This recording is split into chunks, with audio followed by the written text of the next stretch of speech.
आम्ही आता अन्याय सहन करणार नाही। आणि आज गावाकडे गेल्यानंतर त्या ठिकाणी सगळं गाव तुमच्याकडे बघत असतं।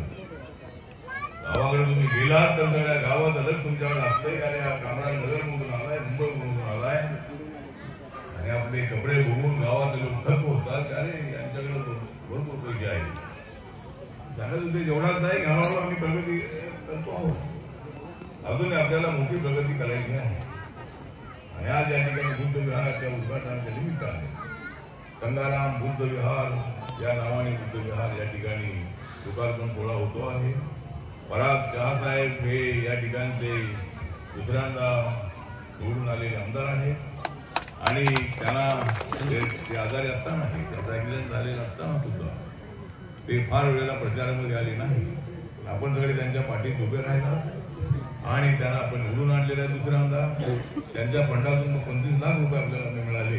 त्याच्यातून सुंदर बुद्धविहार या ठिकाणी छोटं असेल ना सुंदर बुद्धविहार इथं उभं राहिलेलं आहे।